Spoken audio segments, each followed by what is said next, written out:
I hope you're getting the sense at this point in the series that Auvik just sort of works. And a lot of other training I've done for other network and server monitoring systems, all of that training is like, here's how you set it up, here's how you add a sensor, here's how you organize them and move them around in the right buckets and all that kind of stuff. And Auvik is just sort of like, well, I just kind of roll that out. And so a lot of times people are like, what else do I have to do? The key is analysis. That's what the whole system is supposed to make easy for you, is let's analyze, and that's what I want to do in this video. Let's analyze some of the most common issues that you're going to run into. And I'm going to start off with the number one issue that I run into that causes the most pain everywhere in my life, and it is port speed. I know you're like, what? I'm talking port speed. Every time we roll out a site, right, it might be 50, 70 wireless access point, WAPs, that are in the ceiling giving you wireless signal, right? Well, I guarantee out of probably 70 of them, you'll get about 2 to 5, depending on the cabling company that did it, right, that actually have a bad Ethernet cable. But the problem is most of the time it doesn't just like not work, right? And that would be great. I'd love it if it just not work, right? Because the WAP will register and it's broadcasting signals. And the challenge that you get is everybody starts complaining. They're like, my internet connection is slow. Oh, worst thing to troubleshoot ever. This is how it becomes easy. I'm back over here in Auvik. I'm gonna go to inventory and I'm gonna select all interfaces, which initially is like, wow, that's a lot, 369, this feels overwhelming. This is where I wanna show you how to use this search field. Use the question mark, you can see it right there. Enter question mark to see a list, right? So I'm just gonna hit the question mark and it'll show you all the things that you can search for. And I'm gonna pick one that is negotiated speed. And it automatically comes up and it's like, what speed are you looking for? Well, the first thing I'm gonna do is I'm gonna look for speeds of 10 megabits per second because I'm like, there should be nothing that's running 10 megabits per second in my environment. And I'm looking right here and I'm seeing operational status, right? That's the current state. It's down for all of these. So there are some ports. It looks like almost all of them are on VIA. That's the router right here, right? But they're all down. So I'm like, okay, that's fine. It's 10 megabits per second because it's not running. Okay.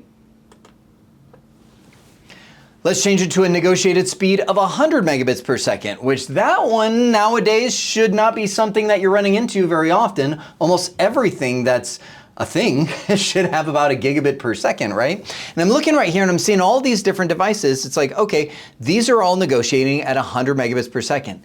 This, and what I'm not seeing, and I'm grateful because this is our office, and I'd be like, how many years has it been doing this? But I'm not seeing any wireless access points, but I am seeing a bunch of devices here. And this is awesome because Auvik has mapped it all out for me. I can see all the negotiated speed, what the parent device is, where the connection's coming from. I can see the the MAC address of the device, but also the interface that it's connected to over here, right? So if I wanted to be like, okay, well, what is this? I can actually click on the device and I'm going, okay, this is one of the devices, looks like Brother NH9800H, right? One of the devices that is being negotiated at 100 megabits per second. Now, the beauty of Auvik is they also have a feature, I'm still in the analysis mode, right? That allows me to say, what is that device? It's called Remote Browser. Check this out. On every single device that shows up in Auvik, I can go to this remote management and click Remote Browser. And it's going to ask me, well, how do you want to connect to that device? Now, the beauty is this works from anywhere in the world, right? Now, I know you just saw it popped up right on the screen over there, but I could be, now I'm at the office now, but I could be sitting at my home office and be like, what is that device? Boop, I pop up the web browser. Oh, okay, and I mean, you can see right here, looks like that is a printer that obviously needs some paper. But look at the URL. We saw it was a 10.225 address, but it's actually tunneling this through so I can access that from anywhere. Talk to any technician and they will tell you that is one of their most favorite features of Auvik, is because there's all kinds of, they're like, what is that device? They either have to, I have to VPN to the site, or we have to get somebody to drive there, or I have to make a call. Somebody, can you open a browser at that site and do that? Because we don't have connections to all these sites all the time, right? That's where the remote browser, and if you want to go a step further, you've got the tunnel and you've got the terminal. Now, obviously this is not a Telnet or SSH device, otherwise terminal would be lit up, but you can do a full VPN tunnel if you'd like to an individual device on a remote network. All right, what other analysis can you do? Well, one area that people can get into is something called IPAM, IP Address Management. It's a thing because as you have these different subnets, let me hop back over here. We go to Discovery and we go to Networks, right? You start to try and manage the different areas of your environment to make sure that they don't run out of IP addresses, and you figure out what's assigned to what IP addresses. Well, in one, I'll call it in a lightweight sense, Auvik does a bit of IP address management. Not only does its inventory keep track of what devices are assigned to what IP addresses, but we can also see a quick sense of how many devices are on each one of these subnets. Now, if you get into IP address management, you'll find out there's a limit, right? About 255 IP addresses maximum on a typical, it's called a Class C subnet or a /24, right? Now, in this case, it's very small, but I can see, okay, I've got 26 devices. As these networks begin to grow, I can start tracking and even setting alerts for subnets that are going to start running out of IP addresses so I can take action before they do. All right, now let me show you one of the rare things that is not set up by default on Auvik, but it's for good reason. I'm going to click on switch number 2 right here, and you can see down at the bottom is Syslog. This device is not forwarding logs. Syslog is where every single device in your environment will be tracking log messages. The reason that Auvik doesn't just be like, send your messages to me, is because it can actually overwhelm just about any system out there if you have the wrong devices, right? You can have Syslog that sends gigs and gigs of data every single day, and eventually your Auvik collector, as well as any other device, would run out of storage space. So you need to be selective which ones you have Syslog on, but I want to show you how to turn it on the ones that you do. Let's just say I want to monitor the Syslog messages on switch 2 over here. I'm going to bring my command prompt in the picture. I turned on Telnet just for ease in this example. I'm going to do Telnet 10.225.1.241, which is the IP address you can see of the switch right there. Hit the enter key, login name, password, I'm in. I want to give you a big tip. Sometimes there are devices in your environment that will have like a message that's like, hey, you might want to change your password in 30 days, or this password is expired, or something else that pops up in this when you log into the device in this these credentials right here. That can mess up some of your discovery. Like Auvik will be like, oh, that device isn't discoverable because that little change your password message is interrupting it. So sometimes if you know a device should be discoverable, try telnetting or try SSHing into that device and see what happens. So first off, hang on, before I do, I'm going to type in show logging.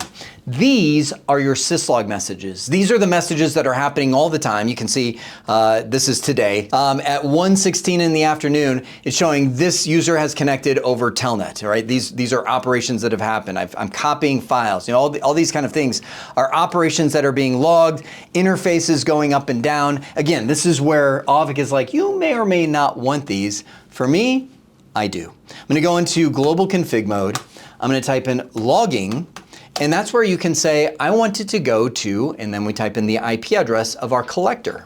Where is that? Well, easiest way to find it is to go to the syslog area, click on the little setup right there, and it says, oh, syslog is not detected from this device. Notice the tone change there to where it's like, normally this device would be sending me syslog from this device, right? So it says, go ahead and enable syslog for it to be approved. So it says the collector IP address is that right there. I'm gonna Control C on the clipboard, come back over here, logging, and I'm going to hit the question mark, logging host. Now this is a Cisco switch, right? So your commands may differ, and hit the enter key. Ta-da!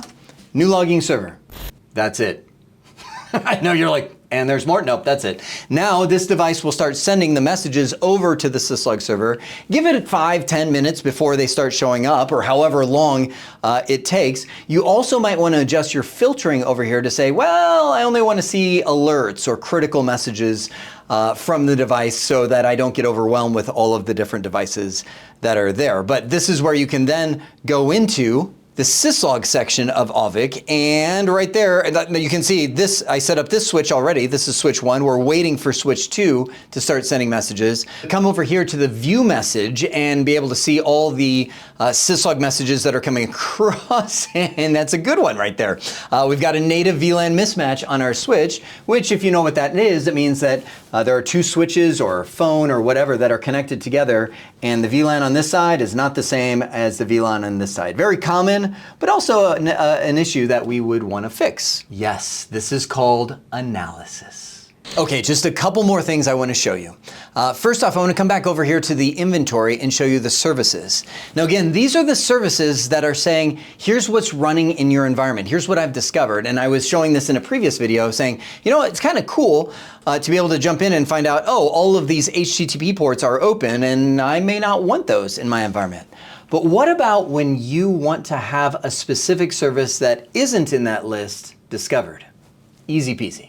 I'm going to jump back to the inventory, go to the all services, and right there is add service. And you can say what sort of service you would like to find in your environment. Do you want a specific port, or do you want to actually ping out to a certain cloud, like outside of your network? So I'm going to hit a port. Like for instance, I want to find all of the things with Telnet enabled in my environment. And I know Telnet is port 23, and I know there's some things because I just telnetted to a switch. And as you should know, Telnet is not a protocol you want to use. It's clear text, it's not secure. So I want to report. Let me know when something is running Telnet in my environment. You can even notify me when the service goes down. Hit save, and it's going to do it. Now it's alphabetical, so it's going to be over here on page 2.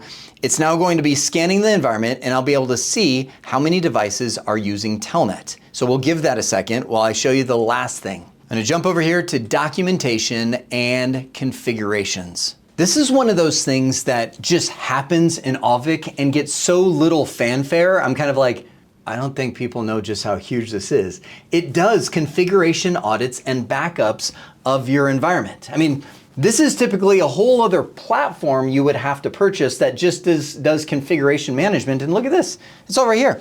Any device that it detects has Telnet or SSH enabled, it automatically downloads that configuration anytime something has been changed. So if I want to restore that, let's just say the switch died and had to be replaced, just log into Auvik, go over here to export, and boom. I'm going to shrink the window down because there's some sensitive information inside of here, but this is the configuration from switch number 1. So replace the device, restore this from backup, and we are golden. Every device that it detected has Telnet or SSH automatically gets configuration backups. So if you don't have a configuration backup, then check your Telnet and SSH access. Make sure it's showing up. That can be done from the device itself. Inventory, devices, and just pick one. And you should see right here, backups have been enabled. And if you click on setup, it's like, there is none. All of this is enabled. And once you see Telnet or SSH, I will automatically back up that device. All right, last step of our analysis that I want to do for now, let's head back to the inventory. It should have showed up by now. Let's go to all services. I'll go over to that Telnet. Yep. Oh. I didn't mean to click on it, but I did.